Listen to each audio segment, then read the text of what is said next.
Defense News. It's proudly sponsored by Navy Federal Credit Union. If you're a member of our nation's armed forces, the Department of Defense, or if your family is, we'd be proud to serve you too. On this episode of Defense News Weekly, on the ground at the Warrior Games, hear stories from some of the inspiring athletes competing at the Games. Plus, the next episode in our limited series on long-range reconnaissance soldiers in Vietnam. Learn more about the aftermath of one of the most treacherous jobs in the war. Also, an interview with a journalist covering one of the biggest scandals in decades in the Navy talks about a con man named Fat Leonard, revealing problems in the upper ranks of the Sea Service. It's the latest in news and analysis from the Pentagon to the platoon, here on Defense News Weekly.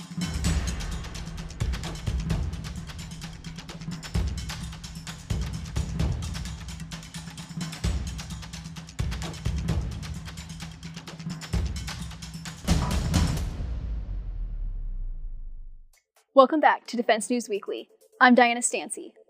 The Warrior Games is an annual competition to aid in the recovery process of ill and injured service members and veterans. Held this year in the ESPN Wide World of Sports complex at Walt Disney World in Florida, the event featured more than 200 athletes across 11 adaptive sports. Participating in 7 of those sports was Army veteran J.P. Lane. In 2011, an IED explosion took both of Lane's legs and left him in a coma. Now, more than a decade later, he's made a strong recovery and was in the thick of the action at the Warrior Games. We were on the ground at the competition to hear about how the Games and adaptive sports have aided in his healing process. Have a look. My name is J.P. Lane, Specialist Retired U.S. Army. I'm competing here at the Warrior Games in sitting volleyball, wheelchair basketball, track, field, powerlifting, indoor rowing, archery, and I think that's it. So today doing archery was quite intense. Before going and taking every shot, literally I would just close my eyes and pray real quick for a couple seconds and then open my eyes and let everything else, the noises and everything, fade away and focus on what I was there to do, which was shoot, and it worked really well. I actually got to have my wife by my side, and she would run down the range and grab my arrows and score my points, and we did really well together as a team. She definitely was very encouraging and got me motivated for the next one. A lot of amazing athletes were out representing every branch. I was very fortunate to get into the finals going for the bronze medal. However, I got 4th place. My competition was strong today. They did a phenomenal job and it was a great opportunity.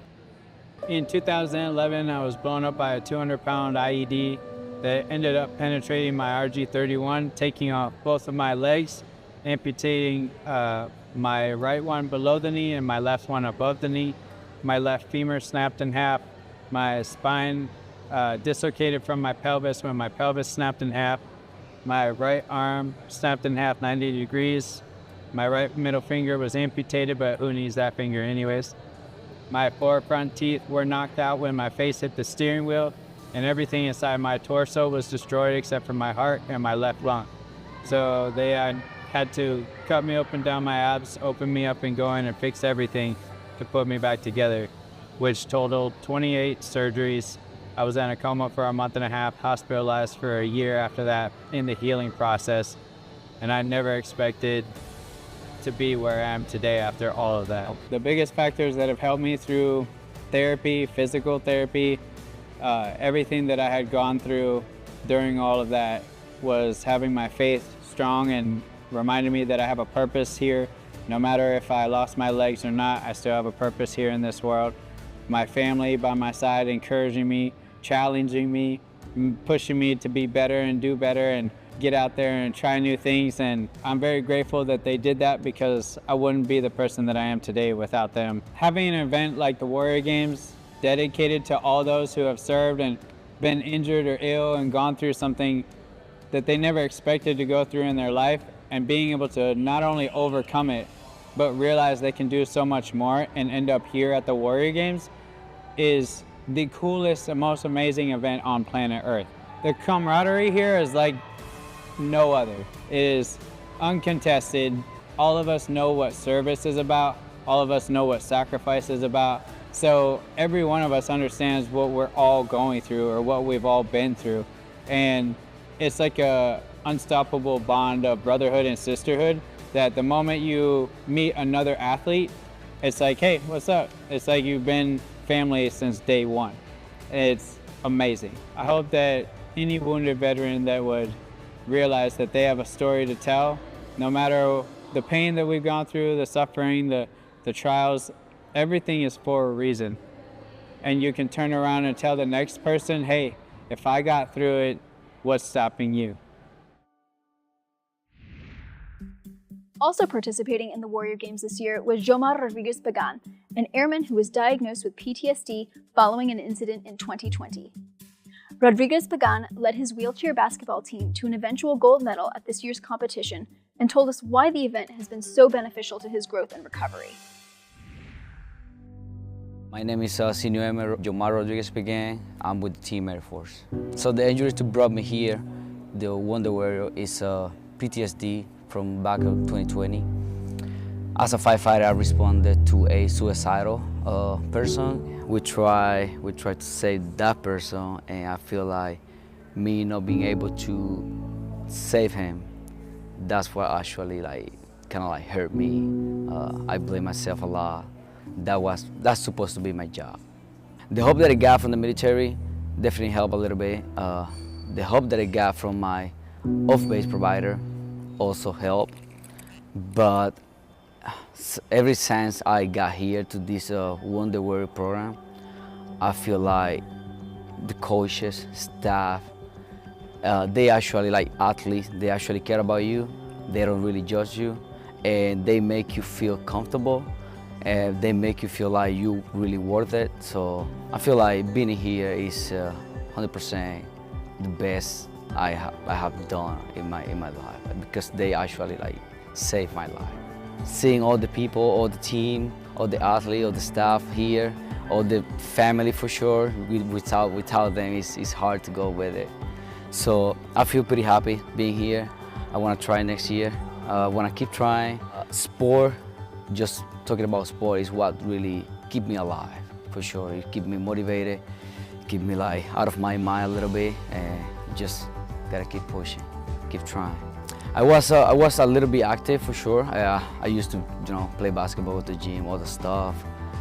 But at some point I kind of had to pause, give it a pause, because I was going through a lot of stuff.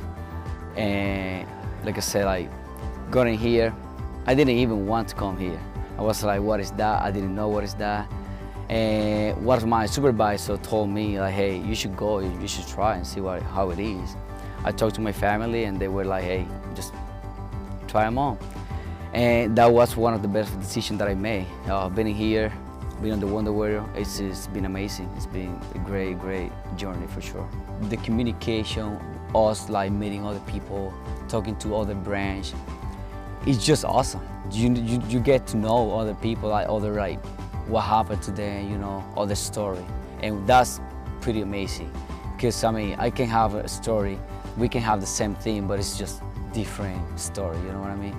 And a lot of people here can feel that they are not judged, that they accept it, they are hey, we worth it. And I feel like with this program, this program has saved a lot of lives. I'm just motivated to give that goal to the Air Force. Today's the night. We're playing Army, and I'm excited to see what's gonna happen. I know I can bet on my team, on my Air Force team, that we can go with it. We can get that goal for sure.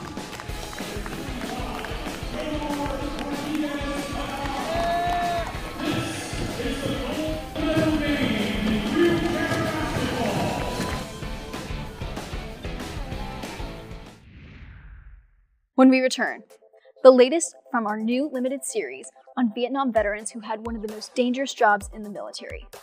Learn about the aftermath of working behind enemy lines. Don't go away.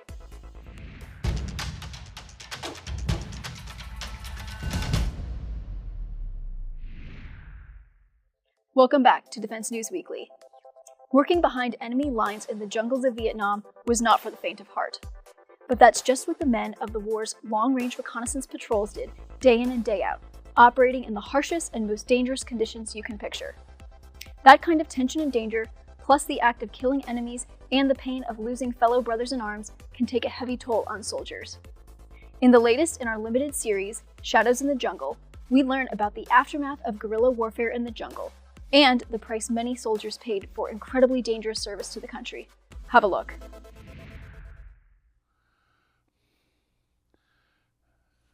People ask, have you ever gone back to Vietnam?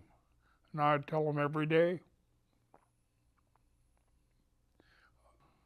There is no way that anybody could understand what we went through, what we did. No matter how much you could explain to them, it's a waste of time.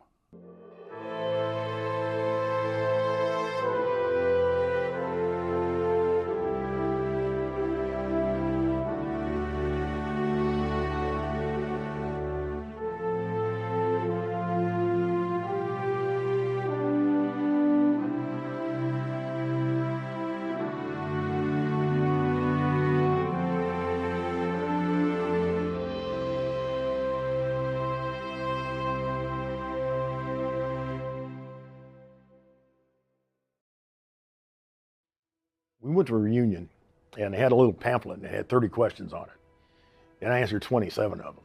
And I went, yeah, I might have a problem. Maybe I need to go see somebody. I started to go see a psychiatrist for PTSD. And he says, you know, you got a bigger problem than that. I said, what's that? He says, survivor's guilt. Because you had a team shot up before you left. And I said, yeah. I said, I wonder about it all the time, every day. And he said, you need to get over it. But that's why I wrote the books. I felt I had to get this off my chest. It was cathartic for me. It helped me with my PTSD. I had PTSD. I didn't go into it with PTSD. It affected my family. It was rough on my wife. She was a nurse, which would probably help to put up with me. I had some pretty bad nightmares. Same one all the time. When I came back to the States, the PTSD hit me pretty hard. I drank a lot.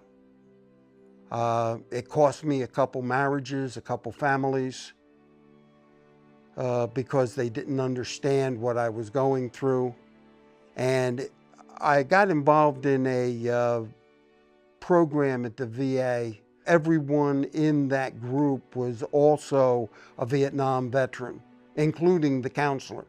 We found that talking about our experiences really helped to ground us and ease some of the PTSD. I still have problems with it, but I have a wife now who understands, and I don't drink anymore and quit smoking, and generally that's the way I was changed.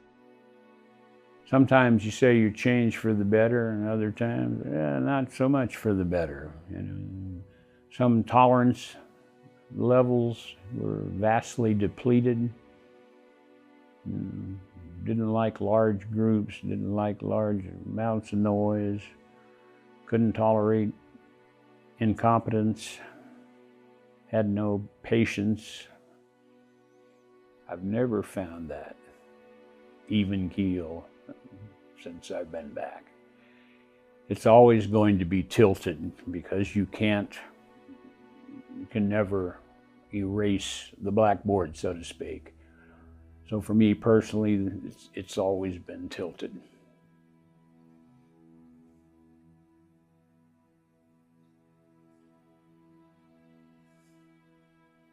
I never left Vietnam.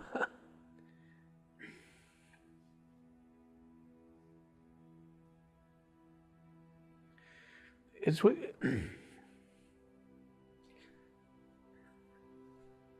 you all the time. Sorry. You know, when I got back, I had crazy behavior. I had drinking problems. I carried a gun. And I mean, I had to fight my way back. The drinking was an issue, and I ended up going to 4 years of counseling. I had to learn to deal with that. But one thing with PTSD is you get this adrenaline rush when you're in the Vietnam as a LRRP. It's an adrenaline rush all the time. When you come back and you're out, that's gone. And you try to create that adrenaline rush, not by always doing the right things. People with PTSD, you gotta have that passion for something. If you have that void, you're gonna replace it with bad things. When I got out of the service, the first thing I did was bought a Harley chopper, and eventually started running around with a bunch of club bikers, and I was married, and my wife was just as crazy, and trying to see how much fun you could have. If it sounded like fun, we'd do it. And if it was fun, we'd do it twice, you know. And it didn't, whether it was legal or not, had no bearing on what we did. Do you think you were chasing that adrenaline? Yes, exactly. I miss the adrenaline rush a lot. And you could duplicate it to a point in the pack of 50 motorcycles going way over the speed limit, you know, and it helped. But it really wasn't the real answer for me. We gave up a life that was pretty secure and pretty safe. We left our families, you know, and you know, thought we were gonna die at 20 years old. You don't think you're gonna die, you know, you spend all that time, and you know, there's a lot of guys that did die. These guys, everybody here sacrificed, and some of them sacrificed everything they had. And in my mind, the ones that didn't come back that I know are forever young. Well, they're just forever young in my mind. It's hard to explain to somebody that hasn't been through it. It really is, because if they haven't experienced it, they can't imagine it. So that you know, it changed all of us that went through it. I think for the better. And again, it ruined some people too. Some guys were lucky, some weren't.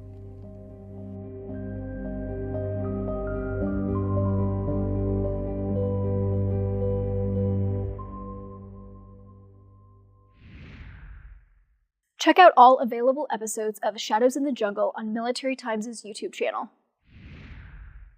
When we come back, our personal finance expert is back with her latest tips on keeping your money safe while on the road. Don't go away.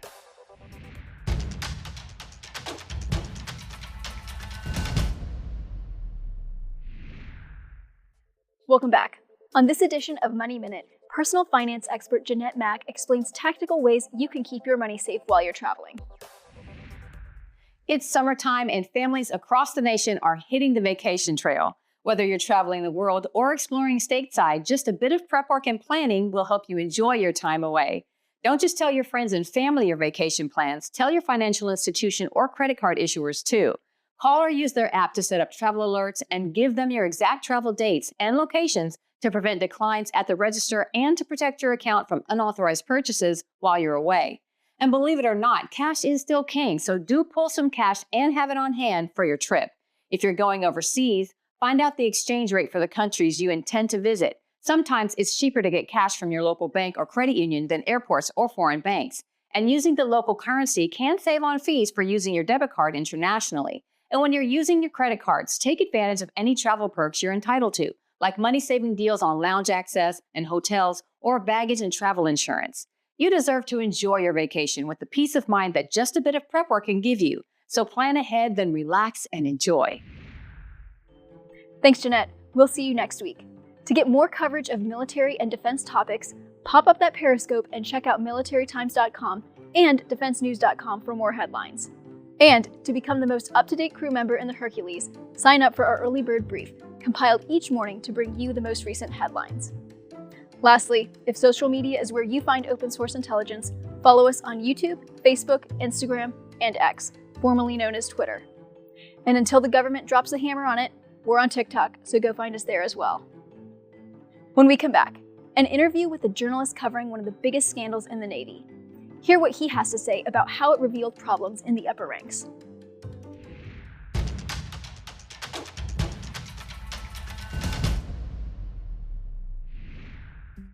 If you're in the Navy, you've likely heard the name Fat Leonard. It's the nickname for the man at the center of a long-running web of bribery and corruption that infected the officer ranks of the Navy's Pacific Fleet. Craig Whitlock is the Washington Post reporter who exposed the Fat Leonard scandal. He joins us to discuss his book, Fat Leonard: How One Man Bribed, Bilked, and Seduced the U.S. Navy, and parse through some of the greater takeaways from one of the service's largest failures this century. Today we're joined by Craig Whitlock. He's a Washington Post investigative reporter specializing in national security, and he's the author of Fat Leonard: How One Man Bribed, Bilked, and Seduced the U.S. Navy.